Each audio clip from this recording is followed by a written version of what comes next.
Começa agora o Xadrez Verbal.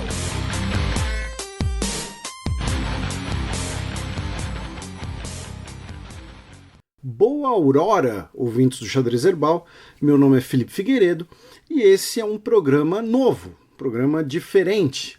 É o programa de estreia do Repertório, o programa de entrevistas do Xadrez Verbal.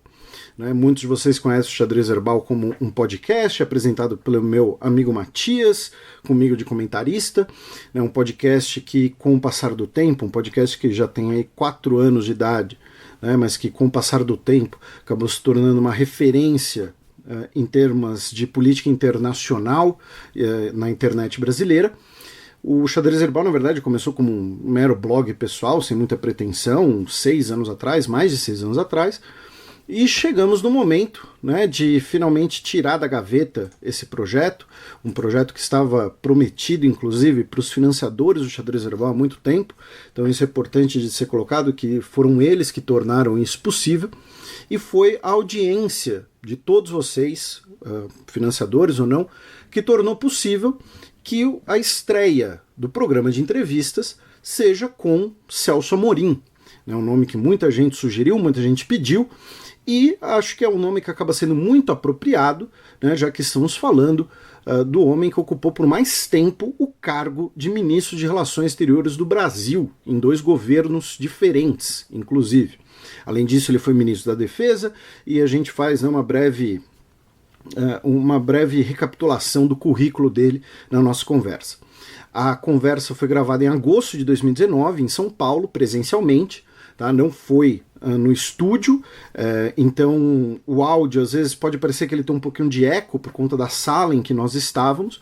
Inclusive fica com um abraço, agradecimento ao meu amigo Guilherme Afonso, da Estalo Podcasts, que me ajudou com isso. Claro, o Xadrez Verbal é feito, o podcast, em parceria com a Central 3, Inclusive acessem lá o site da Central 3, conheçam o restante da programação, e o programa ele vai ser publicado em 2 feeds, se vocês talvez reparem nisso. Ele vai ser publicado no feed do Xadrez Verbal nessa sexta-feira, dia 20 de setembro de 2019, como um programa especial, até porque nessa sexta-feira não teremos programa, e também será o programa de estreia do novo feed do programa Repertório, que vai seguir um formato, digamos assim, de temporada. Vão ser 20 entrevistas. Algumas já estão sendo agendadas, outras por agendar. Quem quiser sugestões, quem quiser principalmente contatos, porque sugestões, é claro, entrevista o Donald Trump. Claro, adoraria entrevistar o presidente dos Estados Unidos, porém é mais importante quem tiver o contato da assessoria, quem tiver aí o WhatsApp dele, brincadeiras à parte. Então o programa vai ser publicado em 2 feeds e o Repertório vai ser, como eu disse, um programa de temporada com 20 entrevistas, e aí que vai até o meio de 2020, e aí na segunda metade de 2020, no segundo semestre de 2020, aí a gente começa a pensar na segunda temporada, certo? Vamos então ouvir a entrevista, foi mais ou menos aí 1 hora de papo, tem desde assuntos sobre a carreira do Celso Amorim até assuntos mais delicados, como por exemplo, um tema que a gente sempre comenta no podcast, a questão do Odebrecht-Questão. Então, vamos ouvir aí o papo. Agradeço muito o chanceler Celso Amorim por ter aceitado o convite, ter cedido o tempo dele. Ele foi extremamente solícito, extremamente educado. Agradeço novamente o Guilherme, agradeço o Matias, todo o pessoal da Central 3. Agradeço a Tabata Bolen, do Dragões de Garagem, que também me ajudou com a questão do equipamento. E agradeço todos os nossos financiadores e as pessoas que possibilitaram esse contato com o Celso Amorim, como por exemplo a Rafaela do Rio de Janeiro. Certo? Vamos ouvir aí então. Bem, pessoal, é com muita honra que recebemos aqui no nosso programa de estreia do programa de entrevistas do Xadrez Verbal, o diplomata Celso Amorim, que foi por 2 vezes o ministro de Relações Exteriores do Brasil, que pessoa que mais tempo ocupou o cargo. Foi ministro da Defesa, dentre um vasto currículo. O senhor foi professor na UNB, foi professor no Instituto Rio Branco. E, bem, primeiro, chanceler. Muito obrigado por ter aceitado o nosso convite. Prazer, Felipe, estar com vocês. E começando tentando fazer uma abordagem geral da carreira do senhor, a primeira passagem do senhor como chanceler foi entre 93 e o início de 95, durante a presidência do governo Itamar Franco, em que era um momento em que o Brasil vivia um momento de inserção no cenário internacional, de reinserção após ali alguns déficits pós-regime militar, né, a década de 1990, quando o Brasil adere ao TNP, por exemplo, naquele período o Brasil organizou a Sinumad em 92. Hoje o contexto mundial é outro, né? Aquele era um momento pós-Guerra Fria. O TNP foi depois, só para dizer. Sim, o TNP... Bom, foi nesse período, mas foi já no governo Fernando Henrique. E aí, hoje o contexto é outro, né? Aquele momento era um momento de pós-Guerra Fria, essa reinserção brasileira. Redemocratização? Redemocratização. Hoje, tudo isso parece que está retrocedendo. Né, posturas mais isolacionistas, um cenário internacional menos otimista, menos multilateral. Como o senhor vê as mudanças que ocorreram naquele período para esse, e principalmente o que você considera que nós não podemos perder desse período da política externa brasileira comparado com esse momento de hoje, 2019? Eu acho que a política externa brasileira, quer dizer, retomando aqui o que você falou, houve um processo de evolução. Eu passei boa parte da minha carreira ainda durante o governo militar, embora eu tenha dado umas escapadas, tenha trabalhado, né, fui presidente da Embrafilme, trabalhei também no Ministério da Ciência e Tecnologia, mas é óbvio que o Brasil, no governo militar, tinha uma limitação de protagonismo internacional, né? Então ele era muito defensivo, atuava muito aqui na região, naturalmente, as coisas que aconteciam aqui, enfim, muito também, pelo menos até o governo Geisel, muito submetido à lógica da Guerra Fria. Depois foi mudando um pouquinho, mas com a democratização, acho que você usou a palavra déficits, né? O que acontece é o seguinte: paulatinamente os déficits que o Brasil tinha, ou as hipotecas, para usar uma palavra que o então ministro Araújo Castro usava, o Brasil tinha várias hipotecas, mas 3 eram muito importantes. Um era esse déficit democrático, você no governo militar, isso limitava. O Brasil, por exemplo, passou anos e anos e anos sem ser membro do Conselho de Segurança, membro não permanente.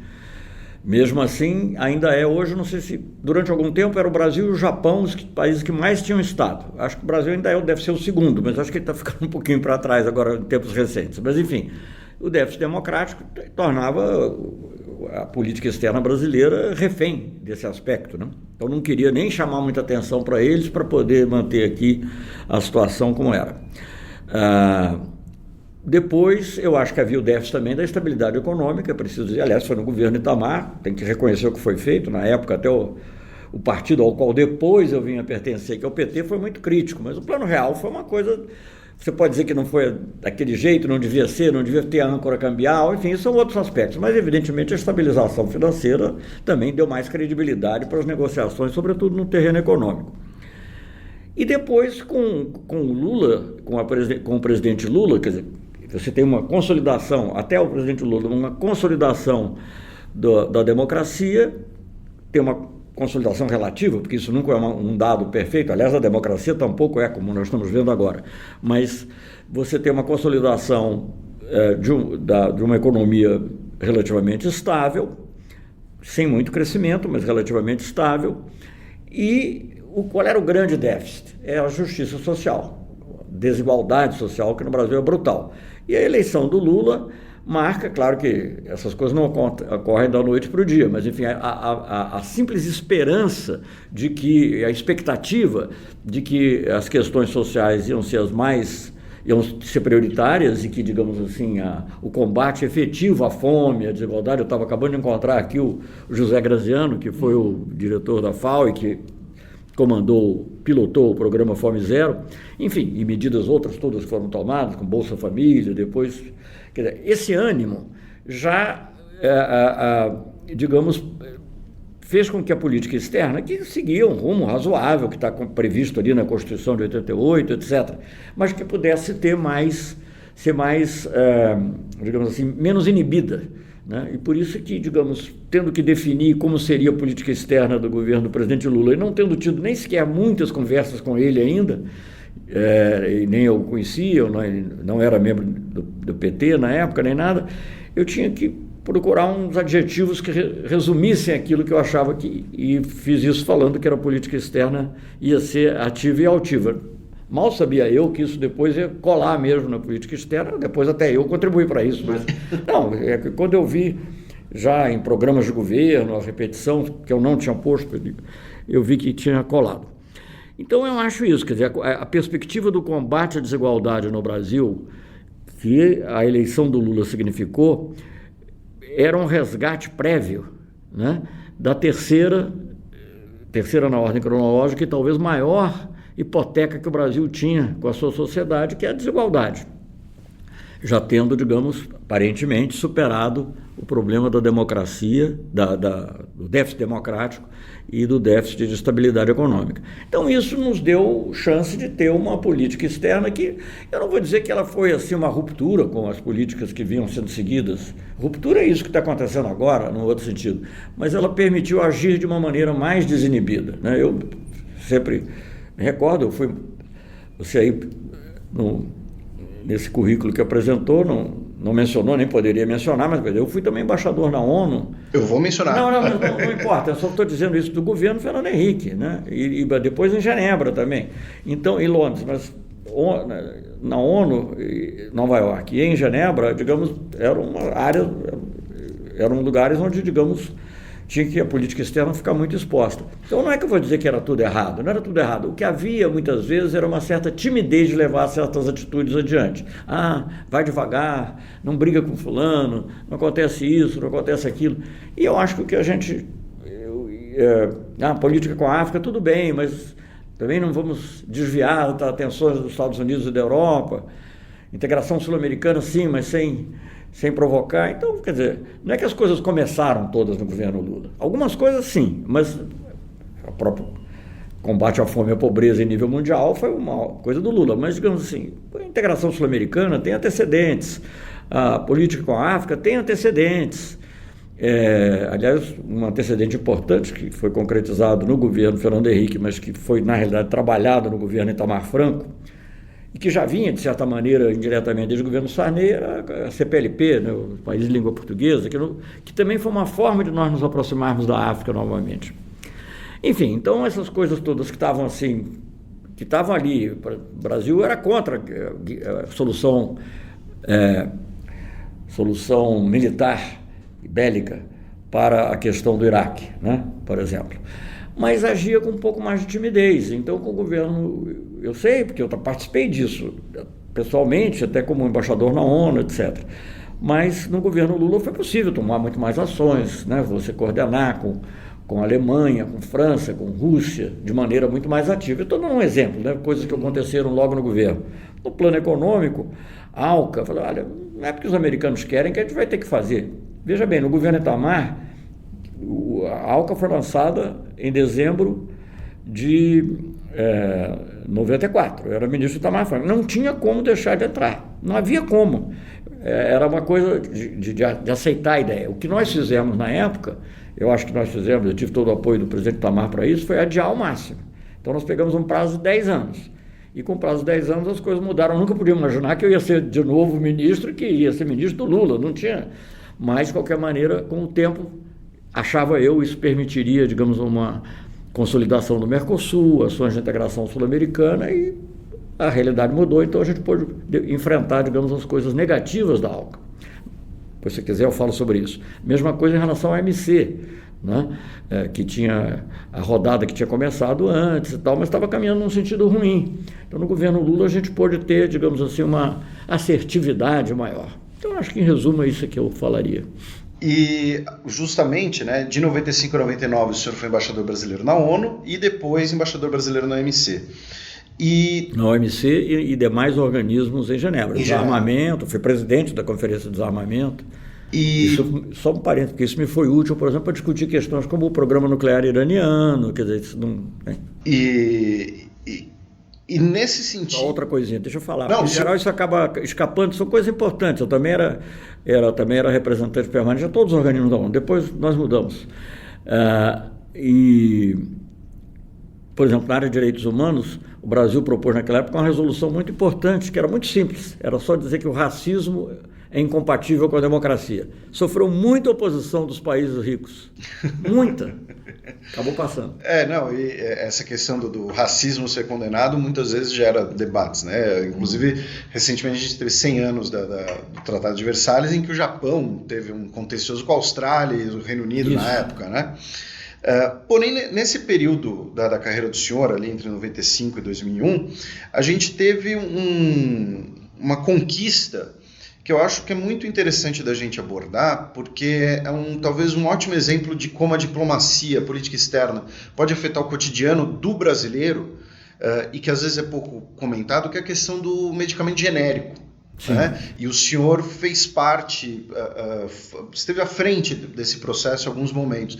Eu queria que o senhor recapitulasse um pouco como foi essa conquista do medicamento genérico, até porque depois, por conta até das eleições em 2002, né, você ganhou, esse assunto acabou ganhando um contorno muito eleitoral, deixando de lado um pouco a ideia do Itamaraty como uma instituição de Estado, né, que conquistou isso para a população brasileira, independente de governo. Deixa eu te falar. Sim e não. Né? A gente tem que reconhecer o que é. Eu conhecia esse assunto porque eu tinha trabalhado, conhecia os meandros desse assunto de patentes e tal, porque eu tinha trabalhado no Ministério da Ciência e Tecnologia, tinha sido chefe do Departamento Econômico, fui embaixador em Genebra uma primeira vez ainda no governo Collor e no começo do governo Itamar, na época em que terminou, em que se concluiu a rodada Uruguai, que estabelece o Acordo de Propriedade Intelectual e Comércio, TRIPS, na gíria. Então, quer dizer, eu conhecia um pouco o assunto, isso é um dado. Agora, você não faz nada, não consegue se você não tem apoio e lastro interno. Então, eu tenho que reconhecer que no governo do Fernando Henrique, o ministro Serra foi um bom ministro da Saúde e teve uma posição importante, independentemente do que eu acho que ele fez depois. Sim, não estava questionando o ministro da Saúde. Ele teve uma posição importante nessa questão, principalmente por causa do combate à AIDS, de disponibilizar medicamentos genéricos. Então, o que aconteceu é que aí, depois de várias coisas terem ocorrido, eu voltei a Genebra como embaixador. Na época em que já estava primeiro tentando fazer o lançamento da rodada do milênio, que fracassou, em Seattle, né? Fracasso fragoroso, e 1 ano e meio depois, ou quase 2 anos depois, a rodada de Doha, né? Que foi finalmente, conseguiu-se lançar. Eu sempre tenho dito isso desde o tempo que era ministro, falando, a rodada de Doha recebeu uma grande ajuda, por incrível que pareça, do ataque terrorista contra as Torres Gêmeas, porque aquilo foi uns 2 meses antes e havia a percepção na época, que é muito diferente da atual, de que, digamos, o mundo não suportaria um fracasso de uma rodada de comércio. Mas havia essa questão muito importante da questão dos genéricos. Nós já tínhamos tido uma experiência com os Estados Unidos, que tentou levantar contra nós uma ação contra, digamos, as disposições da nossa lei sobre licença compulsória. E aí fizemos uma mobilização, atuamos, eu tive muito apoio, e acho que vice-versa, do ministro Serra, e nós conseguimos barrar essa tentativa norte-americana, que desistiu da ação. Posso também comentar, mas isso é uma coisa longa história, eu também não vou entrar agora. E aí nós chegamos ao lançamento da rodada de Doha, que se tornou um tema central, porque não que ele fosse um tema central da negociação, que se não resolvesse isso, não ia adiante. E eu acho que é a primeira vez que você tem um tema, digamos, claramente norte-sul, né, país desenvolvido, país em desenvolvimento, como, digamos, para usar a expressão que é comum nas negociações, ele era a porta de entrada, the gateway, a porta de entrada para você poder negociar o resto. Então, foi a primeira coisa a ser negociada. Era muito difícil Eu conto isso, é uma longa história também, eu conto, digamos, os meandros dessas negociações num prefácio que eu escrevi para um livro sobre diplomacia e saúde, que é editado pela Fiocruz, pelo Paulo Bussi. Eu escrevi o prefácio e eu me detive nessa negociação. Mas, essencialmente, o que aconteceu? O Brasil tinha já uma política de medicamentos genéricos e que era muito importante, vital para o que o Brasil estava fazendo. O Brasil foi acho que certamente no mundo em desenvolvimento, o país que mais rapidamente conseguiu diminuir o número de mortes por AIDS. Tinha isso, né? E, por outro lado, eu tinha, digamos, uma pessoa, que era eu, no caso, que tinha uma experiência com esse tema. Eu já tinha tratado desse tema, eu tinha tentado salvar o que era possível na época da rodada uruguaia ainda, criando ali, eu me lembro até de um assessor meu, na época, hoje embaixador, mas naquela época era assessor meu, quando eu era embaixador de Genebra a primeira vez, ele disse, eu acho que está tudo perdido. Eu falei, olha, não é bem assim, não está tudo perdido, tem aqui umas ambiguidades. E a gente tem que aproveitar essas ambiguidades. Ele disse, mas eles vão sempre interpretar contra nós as ambiguidades. E na época eu acho que ele tinha razão. Mas o que acontece é o seguinte, qual foi a nossa grande, resumindo assim, 2 ou 3 palavras, qual foi o grande ganho dessa negociação que ocorre em Doha sobre um acordo que até hoje é referência? Se você for olhar os objetivos do desenvolvimento sustentável, as metas de 2030, a Agenda 2030, você vai ver que lá no objetivo número 3, que é sobre saúde, está lá respeitadas as flexibilidades estabelecidas pela Declaração de Doha sobre Tríplice Saúde. Bem, o que nós fizemos? Resumindo, nós transformamos as ambiguidades em flexibilidades, né?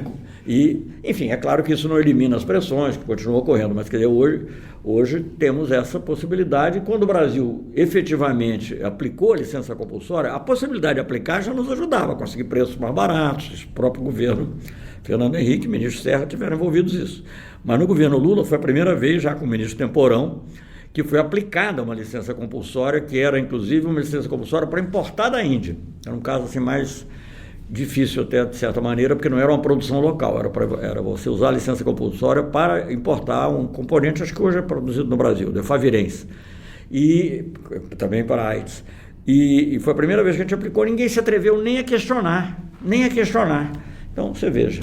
Então, foi uma coisa muito útil e uma coisa importante até hoje. Certamente, eu fui muitos anos mais tarde, depois de sair do governo, ter sido ministro da Defesa, fui presidente da Unitaid, que é uma pequena organização internacional voltada para saúde pública e para inovação nessa área, medicamentos, e até hoje isso é usado, é muito importante para o programa do país. E como eu disse, acho que é o grande exemplo, pelo menos da minha geração, de como diplomacia pode trazer ganhos internos e algo que muitas vezes foi comentado.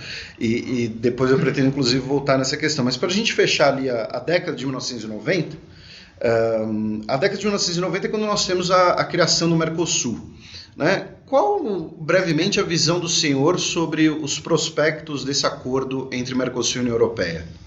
Olha, são coisas curiosas, que já tinha havido um processo de aproximação Brasil-Argentina durante os governos Sarney e Alfonsín, muito importante. Uhum. E muito importante também, as pessoas às vezes não pensam só no lado econômico comercial. O acordo de cooperação Nuclear, absolutamente. Isso aí foi vital, porque isso aí criou um clima de confiança que, digamos, que as pessoas que até hoje não compreendem que o Mercosul, claro que tem um lado comercial, tem um lado econômico, que é muito importante que tenha, né? Mas foi um processo também de confiança política. Ele não brotou do nada. Confiança política. Então, as tentativas vieram no governo, na parte econômica e comercial também, vieram no governo Sarney e Alfonsín, com pequena participação do Uruguai. O Paraguai só entra depois, porque só depois é que se redemocratiza. Mas eram limitadas, porque eram acordos setoriais, então aquilo não avançava. Se você pegar as cifras, efetivamente, do comércio, em termos proporcionais, do comércio entre Brasil e Argentina, no começo do governo Sarney e Alfonsín, e no fim, ela praticamente não mudou. Não quer dizer que não tenha havido esforço, não quer dizer que aquilo não tenha criado, mas porque era muito difícil. Então, o que aconteceu é o seguinte: o governo Collor veio com aquela visão bem neoliberal, de rebaixar tarifas, liberalizar o comércio. Então, qual era a minha visão? Nessa época eu era chefe de departamento econômico da Itamaraty. Eu falei, olha, a nossa visão é o seguinte, já que estava liberalizado, vamos liberalizar mais rápido aqui entre Brasil e Argentina. E aí, enfim, também encurtando uma longa história, Paraguai e Uruguai aderiram a esse acordo. Primeiro, aliás, Uruguai, depois Paraguai, a essa negociação, e daí resultou o Mercosul, que é um grande fato, né? Uma coisa assim importantíssima. Não é à toa que a União Europeia quer negociar com o Mercosul, né? Não só pela importância do mercado, é um fato político importante no mundo. Enfim, então isso ocorre lá. Quando, digamos, o acordo foi ainda feito no governo Collor, eu era chefe do Departamento Econômico. Já depois que eu tinha voltado de Genebra, eu pude participar novamente da questão do Mercosul na consolidação do que viria a ser a União Aduaneira, a tarifa externa comum, várias perfurações, mas de qualquer maneira tem lá um objetivo, que é a tarifa externa comum, objetivo que erroneamente é questionado aqui muitas vezes pelos empresários brasileiros e pela mídia brasileira, mas é importantíssimo para a consolidação. E a consolidação institucional no protocolo de Ouro Preto. Então, quer dizer, eu tive essa participação efetiva. Depois eu tive fora, as coisas continuaram, etc. Mas eu tinha a visão também de que, embora com limitações, eu queria que isso fosse para toda a América do Sul. O presidente Itamar tinha essa visão. E o presidente Itamar, na reunião do Grupo do Rio, em Santiago, acho que em outubro de 2003, pela primeira vez, fala de maneira concreta, né? Não as teorias, assim, de uma área de livre comércio sul-americana. Então, Desculpe, 93. 93, perdão, 93. Quando você vai ficando mais velho, vai aproximando tudo. 93. É que nem essa teleobjetiva, chata, todas as perspectivas. 93. Então, ele propõe formalmente a criação de uma área de livre comércio. Depois eu fui à LAD para explicar como é que seria, tal, já no começo do ano seguinte, 94. E aquilo era uma ideia de você poder ter realmente, porque alguns na época lembravam, mas como é que o Brasil vai cuidar só da parte sul e não tem o norte? Então havia algumas ideias, até um embaixador que eu respeito muito, Jerônimo Moscardo, que era o nosso embaixador na LAD, disse, então tem que fazer um Merconorte. Eu falei, não posso fazer o Merconorte, o Brasil não vai ser dividido ao meio, uma parte é Merconorte, outra parte é Mercosul. Então vamos fazer o que é possível. Na época já se via que uma tarifa externa comum para toda a América do Sul era difícil, vamos tentar fazer pelo menos uma área de livre comércio. Não que eu seja especialmente fã do livre comércio, mas o livre comércio é um instrumento de integração. Se você for olhar a história, você vai ver que a Alemanha, por exemplo, o primeiro passo para a integração é o Zollverein, né? Então, é isso, que se você quer uma integração política também, tem que...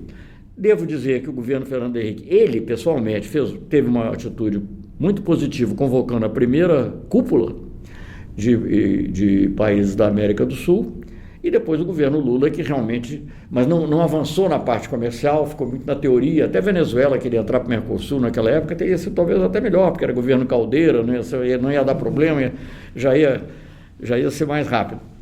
Mas...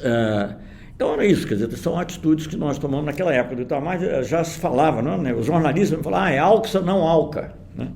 Falei, bom, não sei se é não, mas enfim, é algo, né, para que pelo menos contrapõe o nosso interesse. E no governo Lula, também uma história muito longa, que eu conto em vários dos meus livros. Sim, eu vou referenciá-los no final. Mas sobre o acordo com a União Europeia atual, como o senhor vê esse prospecto? Olha, deixa eu dizer... Eu não sou contra um acordo com a União Europeia. Eu não sei se eu sou a favor deste acordo. Se bem que, digamos, as pessoas mais reacionárias têm se oposto tanto ao acordo que eu já fico até pensando se não valia a pena. Mas não, eu acho que não, porque o que acontece é o seguinte, os países da América do Sul, aqui no caso do Mercosul, que estão negociando, estão muito fragilizados, né?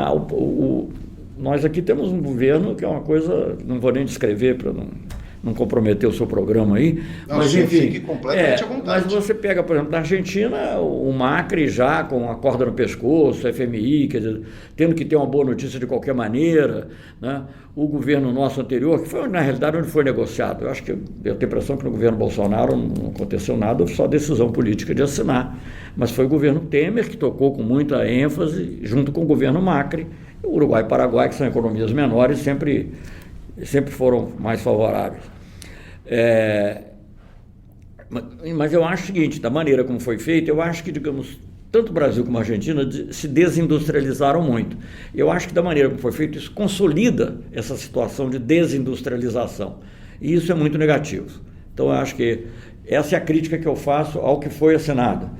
Posso entrar em detalhes se você quiser, mas compras governamentais, serviços, investimentos, mesmo as regras de propriedade intelectual, não sei o que está. Por exemplo, a própria explicação que o Itamaraty dá, eu não sei, porque também é tudo meio opaco. A própria explicação que o Itamaraty dá, levou muito em conta os acordos da OMC, mas não fala especificamente, que é o mais importante, da Declaração de Doha. Não fala.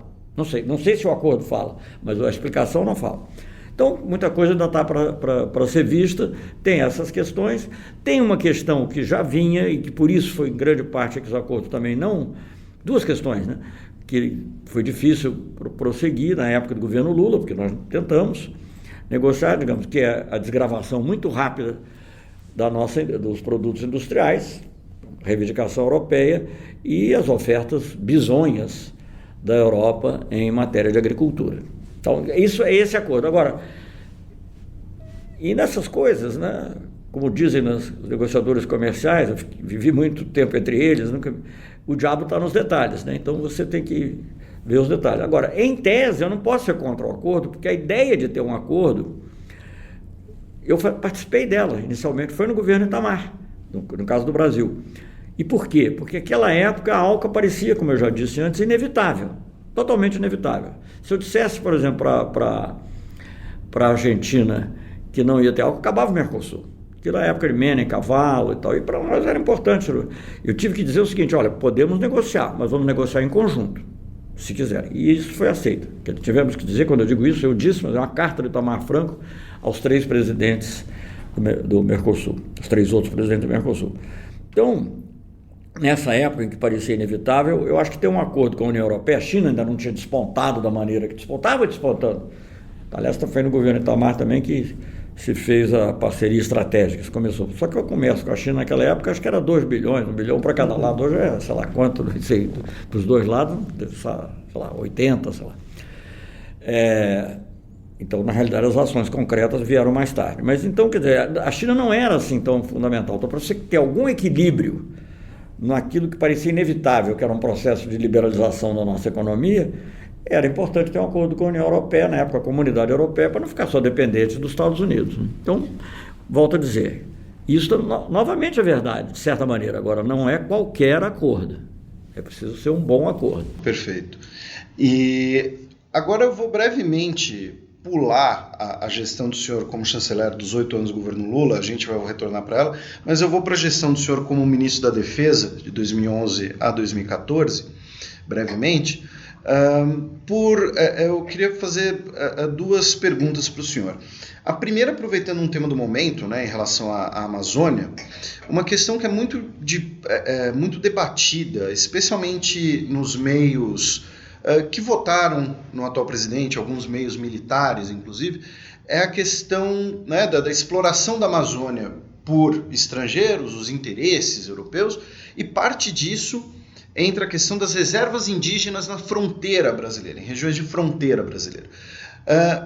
Na experiência do senhor como ministro da Defesa, né, por 4 anos, o que o senhor acha desse debate, de como ele é feito publicamente, de informações que você acha que precisam ser mais reafirmadas ou de coisas errôneas que são ditas por aí em relação a esse tema?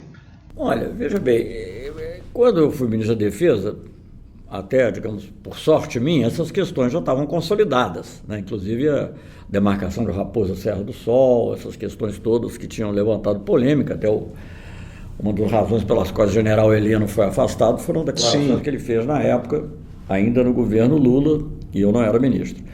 Eu acho que essas coisas estavam consolidadas. Eu acho que a questão da Amazônia que é uma questão complexa, né? Então, eu sou muito defensor da soberania nacional, né? Eu acho que não pode permitir intrusão, de maneira alguma. Eu me lembro quando nós tivemos lá, ainda no governo Itamar, um problema lá com os Yanomamis e tal, ia sair um helicóptero, um aviãozinho, sei lá, ia sair de Manaus, de Belém, não sei, ia lá. E eu não era nem ministro, era ministro interino. Estava lá sentado na cadeira de secretário-geral, eu era ministro interino. Quem era para ser ministro era o Zé Aparecido, e ele que me escolheu para ser secretário-geral, depois ele não acabei ficando.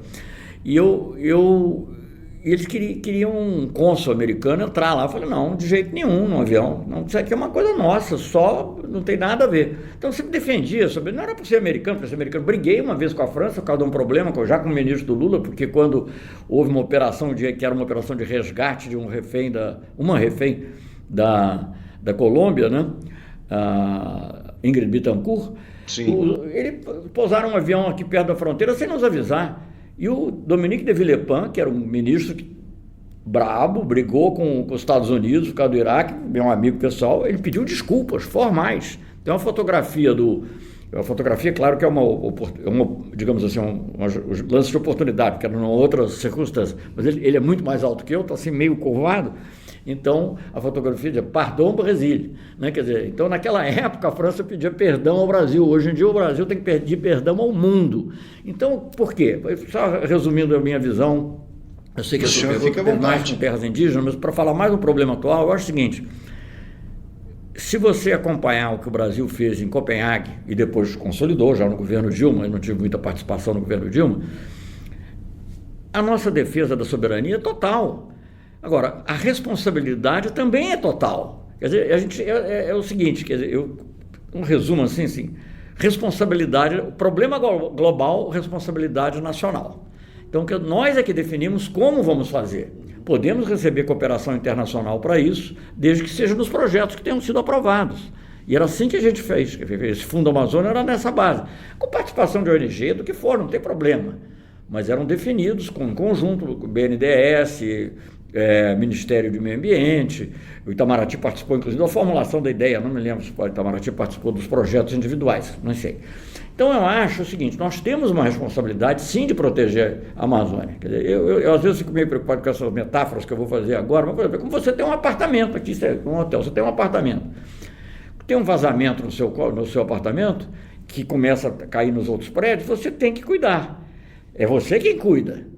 Se alguém quiser ajudar, de acordo com as suas condições, vem e ajuda de acordo com as suas condições. Mas você tem que cuidar. Você não pode deixar vazar. Você não pode dizer, nós somos soberanos, então a destruição é livre. Não, não pode. Isso os dados da ciência estão aí. É um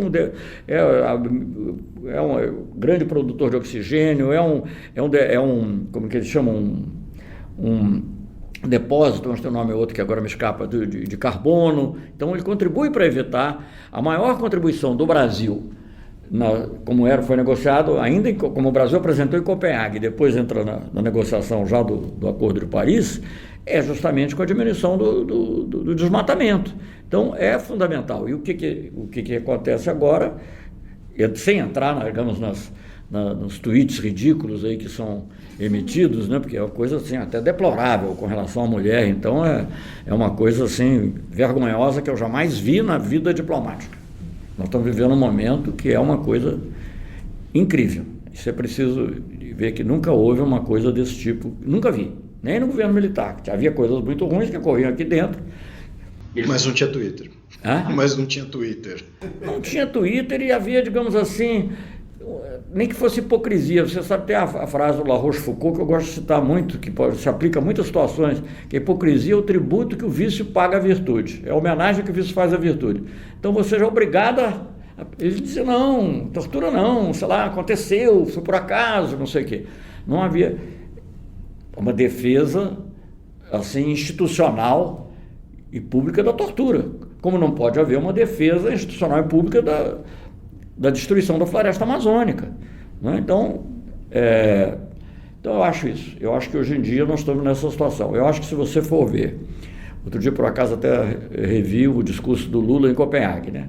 Eu acho que a colocação é essa, soberania sim, nós vamos cuidar pensando no mundo. E aliás o Lula vai até além, o Brasil até participaria do fundo para ajudar países de menor desenvolvimento que não tinham condições eles de tomar as medidas, poderem tomar medidas de precaução e outras. Então, é uma visão muito equilibrada e é por isso que o presidente Lula teve o destaque que teve naquela reunião de Copenhague, né? Que todo mundo queria estar com ele, o Sarkozy queria estar com ele, e todos iam ao hotel dele, o Lula não se mexia.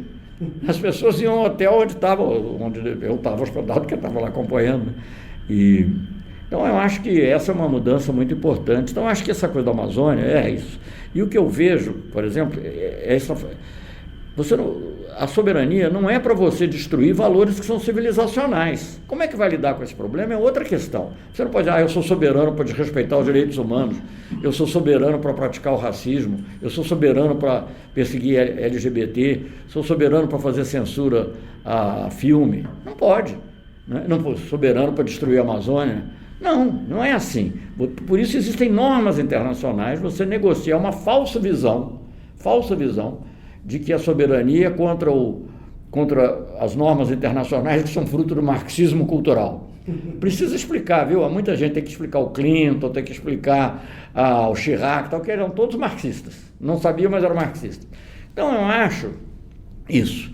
Quer dizer, eu vejo que hoje em dia há uma concepção totalmente errada. Então eu defendo muito a soberania, eu acho que o Brasil tem que defender a soberania sim, mas tem que defender a soberania na hora de explorar o petróleo, tem que defender a soberania na hora de manter a Embraer íntegra e não agora já fragmentada como ela está, né? Eu fui embaixador em Genebra, tinha como excelente auxiliar, depois ele voltou a trabalhar comigo, o atual diretor-geral da OMC, Roberto Azevedo, né? E aliás isso mostra o prestígio do Brasil, um parêntese. No espaço, acho que de 1 ano e meio, mais ou menos, talvez um pouquinho mais, nós elegemos... O Azevedo e o Graziano. O Azevedo e o Graziano, gente. Para quem conhece a relação internacional, são duas organizações quase, não vou dizer que opostas, mas são de índole muito diferente. Quer dizer, o Brasil conseguir fazer uma organização que, em tese, está lutando para normatividade e liberalização do comércio, e, ao mesmo tempo, a que cuida de combate à fome e de agricultura familiar, é uma coisa fenomenal. E isso só aconteceu porque a nossa política externa permitiu que o Brasil, que como eu já disse, veio de antes, mas que se consolida e se expande no governo Lula, dava ao Brasil um prestígio, bom, além do prestígio pessoal do Lula, o prestígio do que estava acontecendo no Brasil, combate à fome, etc. Mas enfim, eu estava falando do Roberto Azevedo. Ele era meu auxiliar e nós tivemos a batalha mais importante, talvez, que eu vivi lá, fora essa questão dos remédios, foi a Embraer Bombardier. Quer dizer, hoje em dia não seria Embraer Bombardier, seria Boeing Bombardier. O que o Brasil vai fazer? O diplomata brasileiro vai defender a Boeing? Porque ela tem uma instalação que ela comprou da Embraer aqui no Brasil, que vai acabar, né? Ela faz no início, depois acaba. Enfim, eu fico muito preocupado. E fico preocupado também como ministro da Defesa, porque é muito importante, claro, a aeronáutica, os aviões, os caças, né? E eu acho muito difícil você separar totalmente uma coisa da outra. A Embraer só passou a produzir os jatos regionais, a Embraer, o grande salto comercial da Embraer foram os jatos regionais. Uhum. Claro que vinha um trabalho diante. Mas o grande salto é os jatos regionais. E eu não sou técnico, mas isso me foi dito pelo Maurício Botelho, que era o presidente da Embraer quando eu estava ainda em Genebra, mas também quando eu era no começo do governo Lula. E ele dizia, quer dizer, só foi possível fazer os jatos regionais porque teve o projeto AMX. Quer dizer, então a pesquisa que você faz para o avião militar serve para o civil. Uhum. E os lucros que você tem no civil ajudam também a baratear para o Estado o custo da pesquisa na área militar. Custando o novo projeto do avião cargueiro militar. Sim, exatamente, o KC-390. Isso. E aí, aproveitando uma outra questão sobre o período do senhor como ministro da Defesa, como alguém que conviveu ali por anos com o alto comando do Exército Brasileiro, como o senhor vê o grande número de militares que fazem parte do atual governo Bolsonaro? Há o risco de se confundir uma instituição de Estado brasileiro com a ideologia e o atual governo? Olha, eu acho que havia esse risco, talvez ainda haja, mas o próprio Bolsonaro está se encarregando de mostrar que não é isso, porque ele está demitindo os generais de maior prestígio, né? O Santos Cruz. Gente, o Santos Cruz, cá para nós, vamos dizer, é o único militar brasileiro que teve numa guerra. Não é Haiti, não, foi o Congo. Sim. Ele foi o único militar brasileiro, ali era guerra, ele tinha que comandar, eu entrava no helicóptero, eu tive com o Santos Cruz, quando eu era ministro da Defesa, devo dizer que eu apoiei a nomeação do Santos Cruz, muito fortemente, a escolha foi da ONU. Foi do Ban Ki-moon por conta do contato dele no Haiti. No Haiti, mas como ele era general de 3 estrelas, não era óbvio, porque tinha muito general de 4 estrelas também que podia querer o lugar, e o próprio Exército Brasileiro podia também estar entendendo. Eu não tive dificuldade maior, mas eu tive que dizer, não, o apoio é o Santos Cruz. E eu fui visitá-lo, não na frente de batalha, mas estive com ele em Kinshasa, quando visitei como ministro da Defesa o Congo. Ele foi me ver em Kinshasa. Então, tinha muito respeito por ele, é um excelente militar. Se ele é bom político ou não, não sei, isso é outra coisa, mas ele é um excelente militar. Eu acho que as razões que transpiraram em relação à demissão dele são razões que só o enaltecem, porque foi resistência a um uso não apropriado da Secretaria de Governo. Dos recursos para a Secretaria de Comunicação, né, SECOM. Então, eu acho que isso está acontecendo. O que eu acho também, há um artigo aí, até num jornal bem conservador, Estado de São Paulo, não sei se foi hoje ou ontem, de hoje, sobre comparando o general Pujol, que é o atual comandante do Exército, com o presidente Bolsonaro. Como sendo o general Pujol uma pessoa que seguiu fez todos os cursos, conhece todas as regras e todas as... O Pujol que também comandou a força no Haiti. Também comandou a força no Haiti. Mas o Pujol é uma... Eu não sei, eu não quero falar. O que eu vejo é o seguinte, eu acho que o alto comando, recentemente, pelo menos, tem procurado demarcar uma distância. Não é se opor ao governo, ele não pode se opor, óbvio, mas ele tem que demarcar uma independência em relação às ações do governo. E eu acho que isso é necessário, para evitar isso que você está falando. Aí, chegando, né, na gestão do senhor durante o governo Lula, só para saber, chanceler, como o senhor está de tempo, porque eu também não quero atrapalhar o senhor, sei que... Mais 15 minutos. Ok. Aproveitando aqui, então, a gente chegando na gestão do senhor como chanceler do governo Lula, eu acho que tem duas questões, acho que a gente não pode deixar de tocar, uma mais positiva e outra mais polêmica, digamos assim.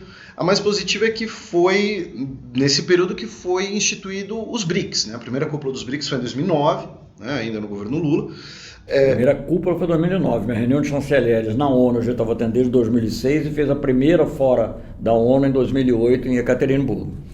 E como o senhor vê a relação do Brasil com os BRICS hoje, especialmente pelo discurso do governo e, por exemplo, no último G20 em Osaka, né, nós tivemos um encontro RIC, né, Rússia, Índia e China, deixando a África do Sul e Brasil um pouco ali de lado, né, tivemos um encontro protocolar. Como o senhor vê essa relação e o que o senhor acha que o Brasil pode perder ou pode ganhar, eventualmente, se afastando dos BRICS ou sendo afastado? E qual é a outra pergunta? Qual era o negativo, o polêmico? A polêmica é sobre a questão do BNDES, né, para o financiamento de obras da Odebrecht pela América do Sul, algo que, por exemplo, no Peru, né, já basicamente implicou todos os ex-presidentes, e no Brasil se transformou num discurso, inclusive numa discussão inclusive eleitoral, né, e até hoje presente a suposta caixa preta do BNDES, empréstimos para governos autoritários, né, que entra inclusive até numa contradição de cenário internacional, né, muitas vezes, o Brasil emprestou dinheiro para Angola, mas os Estados Unidos têm relação comercial com a Arábia Saudita, por exemplo. Isso é uma bobagem total, isso não é uma coisa... Bom, mas enfim, eu vou... acho que sobre a gestão do senhor, acho que seriam essas duas questões principais. Eu pensei que você fosse falar do acordo com o Irã, que foi muito polêmico e eu acho que foi muito importante. Ele está aqui na pauta, porém, como o senhor falou do tempo, eu dei uma deixa eu te falar rapidamente. Os BRICS, eu acho que foi uma coisa muito importante, muito visível, é uma coisa que contribui para uma visão do mundo mais multipolar, né? Uma realidade mais multipolar.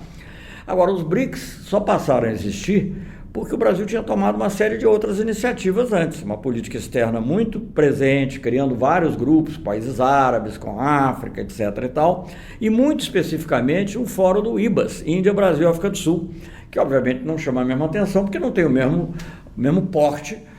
Mas por quê? Porque eram 3 países em desenvolvimento, cada um 3 países em desenvolvimento, que eram 3 democracias, 3 países multiculturais, multiétnicos, cada um em um canto do mundo em desenvolvimento. Eu não vou contar a história do IBAS, porque ficaria muito longo.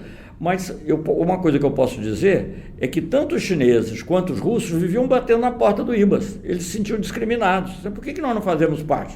Eu estou assim já simplificando com a minha interpretação. Vocês não nos consideram democracias? Né? Não, obviamente é uma coisa delicada, ninguém vai... Mas a gente dizia, não, mas é porque o IBAS tem que ter uma personalidade própria e tal, a gente pode até fazer a gente chamava muito de G3, pode fazer um G3 mais 1, um G3 mais 2, mas não queremos, tem decisão, inclusive, não sei se figura na declaração, mas uma coisa que foi decidida pelos ministros, depois referendado pelos presidentes, que o IBA sim podia se abrir para outros países, mas que ele ia manter a personalidade. Depois, com o tempo, isso acabou não acontecendo tanto, mas é só outra análise. Mas foi por causa disso que a Rússia vinha bater, a China vinha bater. E um dia o chanceler Lavrov me propõe a criação dos BRIC, sem o S. E é verdade que tinha havido, já antes do governo nosso, aquela definição pelo Jim O'Neill, que é um economista do Goldman Sachs, que eu depois vim a conhecer quando ele foi ministro do Tesouro no Reino Unido, que tinha falado dos BRIC, mas era uma realidade, quer dizer, era uma abstração, não era uma coisa, ele não via como um grupo, ele via como classificação, como você dissesse. Economias semelhantes. Eram economias semelhantes, grandes países emergentes, cada um numa parte do mundo, não necessariamente, que tinha uns... Bom, então, isso foi proposto, eu achei que sim, que era uma coisa boa, porque nessa época já começava, enfim, foi antes da crise do Lehman Brothers, mas enfim, havia uma necessidade de coordenação, a Rússia queria entrar na OMC, havia várias questões ocorrendo ao mesmo tempo, achei que era muito útil a gente criar os BRIC, que foi proposto pelo Lavrov para mim. E eu disse assim, não, mas... E eu falava sempre BRICS, que eu já não sei se estava na cabeça que a África do Sul tinha que fazer parte. E ele dizia, por que você fala BRICS, Celso? Eu disse assim, não, porque é plural, no Brasil plural conhece, então... Enfim, depois a África do Sul acabou entrando mesmo, já em 2010 houve uma reunião conjunta, uma parte da reunião, que houve uma reunião IBAS e uma reunião BRICS, e uma parte conjunta. Eles eram um pouco diferentes, na parte política havia mais identidade no IBAS, naquela época. E nos BRICS era mais fácil coordenar sobre coisas econômicas, sobre programas de energia, coisas mais gerais, assim, importantíssimas, né, que contribuíram, inclusive, para reforma, ainda que modesta, que houve do Fundo Monetário. Então, eu acho que o BRICS é uma coisa muito importante. Mas voltando à sua pergunta, o que eu acho é o seguinte, o Brasil é um país muito grande, e ninguém vai jogar fora o Brasil, assim, né? Agora, a China própria tem muito interesse e vai manter o interesse aqui. Agora, tem algo que vai faltar nessa relação, que é confiança. Você não pode, é muito difícil você manter uma relação como vinha sendo, com um país que passa a ser aliado extra-OTAN dos Estados Unidos, que passa a privilegiar a relação com Washington. Eu não sou contra a relação com Washington, mas ela não tem que ser privilegiada em relação às outras. Ela já é privilegiada pelo tamanho dos Estados Unidos, como é com a China também, está se tornando. Então, eu acho que os BRICS contribuem para uma multipolaridade em nível mundial, isso é muito importante. Agora, a gente tem que contribuir também para uma certa multipolaridade ou pluralidade dentro dos BRICS, mas hoje em dia o Brasil não tem força para isso. Então, acho que sobre os BRICS é isso que eu queria dizer.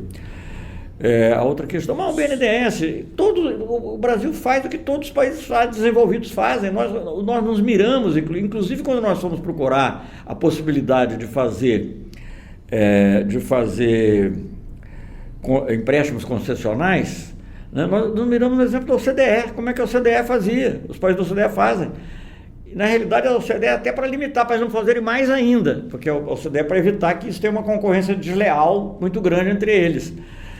E o Brasil perdeu inúmeras concorrências para a França e todos esses países aí que eles consideram que é ditadura, ou que consideravam ditadura. Não, o Brasil às vezes perdia, porque tinha uma relação lá estabelecida.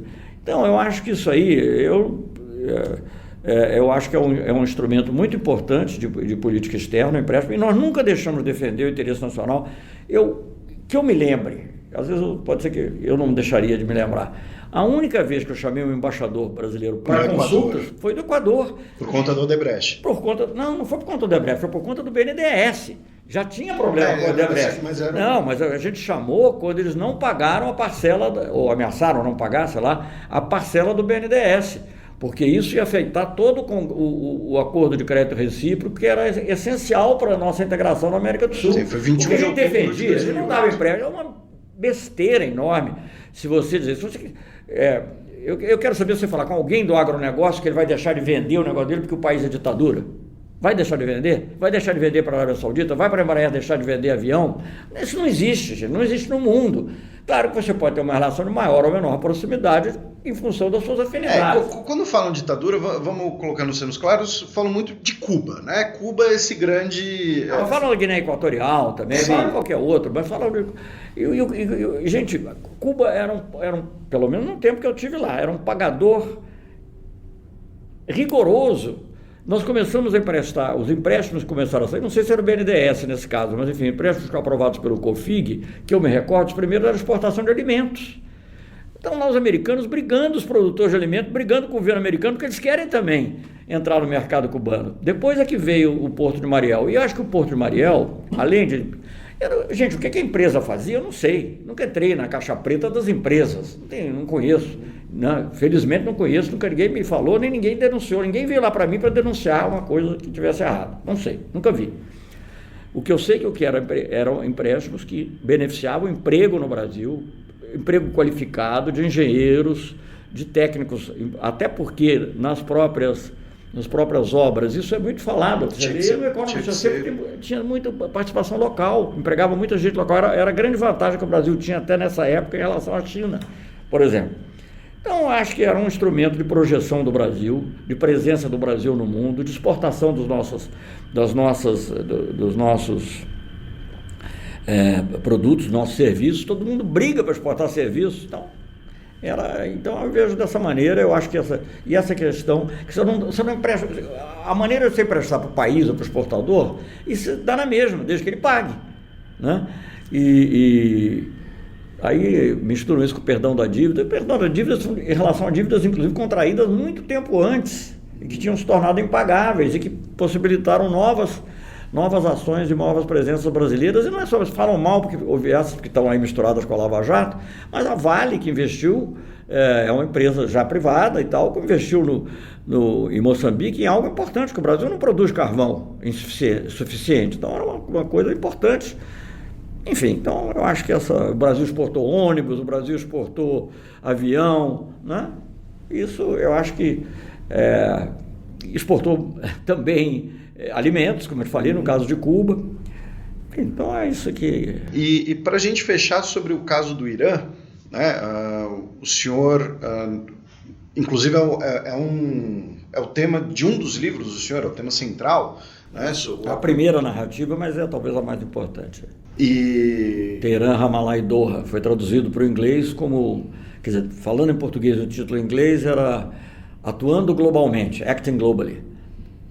Memórias da política externa ativa e altiva em português, em inglês botei Assertive Foreign Policy. E como o senhor vê hoje todo esse retrocesso em relação, porque depois do acordo negociado envolvendo o Brasil e a Turquia, nós depois tivemos o acordo do P5, né? P5+1 do P5, a Alemanha, do P5+1. E depois, agora, né, tivemos o Donald Trump retirando dos Estados Unidos, a União Europeia tenta criar ali um mecanismo de contornar essa questão, a Índia tem entrado muito forte no Irã, a Índia hoje é o maior comprador de petróleo iraniano. Como o senhor vê a atual questão do Irã, baseado na sua experiência e colocando em termos mais simples, mais diretos? Os Estados Unidos, ele quer forçar uma mudança de regime no Irã com essas políticas atuais, ou você acha que a situação ainda pode ser resgatada? Eu acho que o Trump não é muito dessa agora mudança. A única mudança de regime que ele quer mesmo é a da Venezuela, porque ele está de olho no petróleo da Venezuela. Eu acho que se ele puder pegar o petróleo do Irã, ele vai, como o Iraque, aconteceu isso, né? A guerra do Iraque ocorre em grande medida porque o Saddam Hussein estava já negociando com franceses, com russos, etc. Querendo vender petróleo em euro. E havia o risco, depois da coisa dos Torres Gêmeas, de que a Arábia Saudita ficasse meio menos confiável. Então, foi por isso que é a principal razão.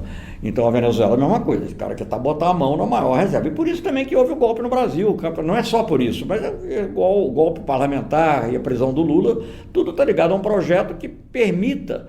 Aí é que entra a questão da soberania, que permita as empresas americanas, não só elas, mas que permita as empresas americanas atuarem na questão do petróleo brasileiro também, do pré-sal. Mas, enfim, o Irã, eu acho que a ambição deles não chega a tanto, tenho a impressão. Mas eles querem cercear a influência do Irã. Eu acho, pelo menos, não excluo que haja outros objetivos também, mas o Irã é muito difícil. O Irã não é o Iraque. O Iraque é um país complicado, primeiro é muito menos populoso, grande parte dele é deserto, ele é muito dividido, né? Quer dizer, a maioria é xiita, os sunitas aqui governam, tem os curdos no norte, né? Então é uma coisa assim complicada. O Irã não, o Irã é basicamente xiita, com pequenas ilhas de outras religiões,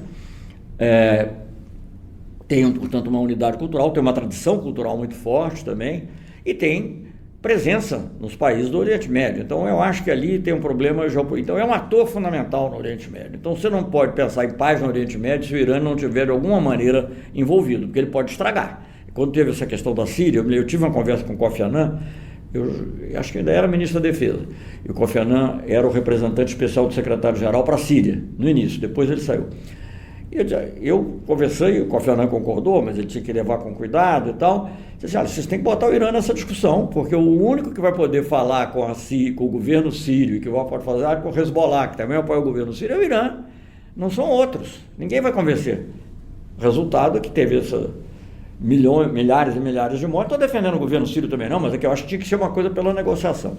Então ele é um ator muito importante. Eu só quero dizer 2 ou 3 coisinhas que são importantes. O Brasil não se meteu a fogueteiro, como em geral aqui. O Brasil fez aquilo que os Estados Unidos pediram, que o Obama pediu. Se eles mudaram de ideia em algum momento, é um problema interno de política. E depois o Obama voltou, tanto que fez, como você relembrou, o acordo que é o Joint Comprehensive Plan of Action. Que é o acordo que eles fizeram, que não é igual ao nosso, tinha que ser diferente. Aliás, o Clóvis Rossi publicou um artigo na época dizendo que o acordo do Lula era melhor, né? Veja bem, né? Grande imprensa. Mas independente de ser melhor ou não, nós mostramos que era possível negociar com o Irã, coisa que a Hillary Clinton achava que não dava. Dizia, não, eles mentem, eles fazem isso, fazem aquilo, outro. Eu falei, mas Hillary, isso são coisas concretas. São coisas concretas, quantidade, local onde vai ser depositado o Irã, tempo, então coisas muito fáceis de medir e de fiscalizar. Eu acho que eles fizeram lá um acordo depois, em outras condições. O Irã já no tempo que a gente fez a declaração de Teherã, o Irã tinha, que se estima, 2.000 quilos. Quando os Estados Unidos fizeram, já tinham 10.000 quilos. Então o acordo tinha que ser outro. Tem inspeções mais rigorosas, mas por outro lado também tem concessões que na época da declaração não foram feitas. Então eu acho que é uma coisa muito importante. Eu acho que a tática a tática do Trump é levar a coisa até o limite e depois voltar, como ele fez com a Coreia do Norte.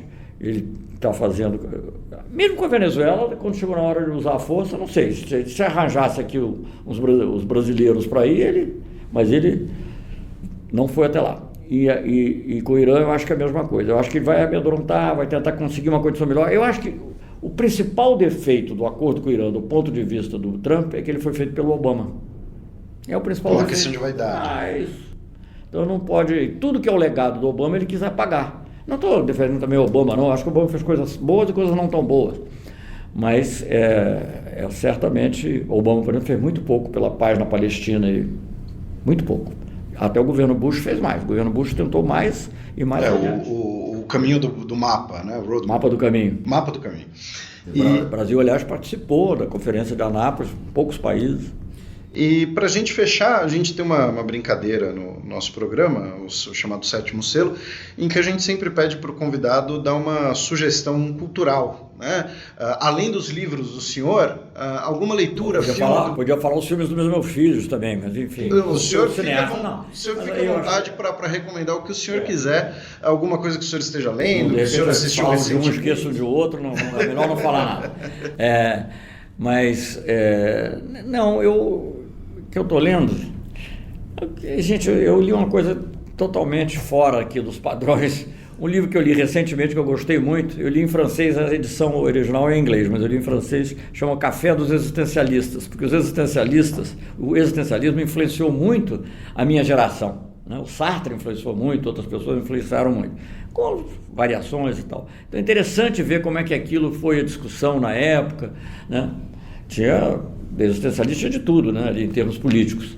Então, achei um livro muito interessante. Mas eu sempre leio, eu sempre gosto muito de ler. E filmes, infelizmente, tenho visto poucos. Tenho tido pouco tempo, saio menos. E literatura, quando eu posso. Mas eu gosto muito de reler livros, sabe? Porque aquilo que eu li na adolescência...